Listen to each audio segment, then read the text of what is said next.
அது டைரக்ஷன் யார் தெரியுமில்ல? டைரக்ஷன் மேயர் தான் டைரக்ஷன். யார்கிட்டையும் அசிஸ்டன்ட் இருந்து கத்துக்கு வராதனால சரியா டைரக்ஷன் வரல. டைரக்ஷன் மேற்பார்வை இருக்காரு ஐயா சேகர் பாபு, அவருக்கு சுத்தமா தெரியல டைரக்ஷன். படம் பிளாப் ஆயிடுச்சு.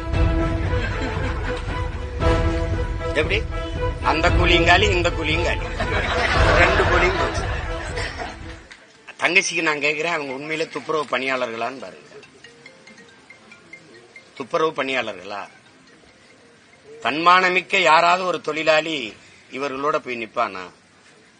அறிவார்ந்த தமிழ் சமூகத்திட்ட கேட்கிறேன், முதலாளிகளுக்கு உழைக்கும் மக்களை நீ கூலியா அனுப்பிட்டு தாரை வார்த்து கொடுத்துட்டு அந்த அமைப்பை, அது அதிமுகவுக்கும் மாற்றுக் கொள்கை இல்ல, திமுகவுக்கும் மாற்றுக் கொள்கை இல்ல. அவங்க 11 மண்டலத்தை கொடுத்தாங்க ஏற்கனவே அவங்க ஆட்சியில, மீதி இருக்கிறத கொடுக்காங்க. ராம்கிங்கிற அந்த ஆந்திர மாநிலத்தினுடைய இந்த ஒய்எஸ்ஆர் காங்கிரசினுடைய பாராளுமன்ற உறுப்பினர், அவருக்கு தமிழ்நாட்டை சுத்தமா வச்சுக்கணும்னு எதுவும் வெங்கடாசலபதி கோயில்ல வேண்டுதலா தங்கச்சி ஒண்ணு இல்ல.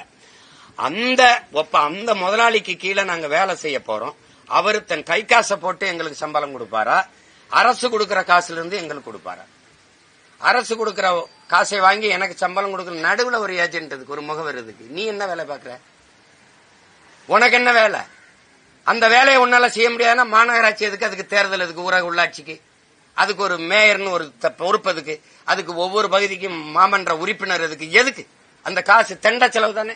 இதுக்கு செலவழிக்கிற காசை மக்களுக்கு சம்பளம் கொடுத்துடலாம். 30,000 பேர் வச்சுக்கிறோமா, ஒரு மாசம் 20,000 30,000 சம்பளம் கொடுத்துக்கிறோம், 70 கோடிக்குள்ள முடிச்சிடலாம். ஆனா மாசத்துக்கு நீ 270 கோடி ஒதுக்குற. அதை வச்சு என்ன பண்ற? 5,000 கோடி வரி வருவாய் இருக்கு. அதுல அதை வச்சு என்ன பண்ற? மழை நீர் வழிந்து ஓடாது, கழிவு நீர் வெளியே வராது, எந்த சாலையும் சீரமைக்கப்படாது. இப்ப என்ன வேலைதான் மாநகராட்சி செய்யும்? இந்த வேலையை கொடுத்துட்ட. சரி, நான் முதலாளிக்கு ராம்கிங்கிற நிறுவனத்துக்கு வேலை செய்ய போறேன். வேலை செய்ய போறேனுக்கு காலைச்சோறு நீ எப்படி போடுவ? யாரு காசுல போடுற?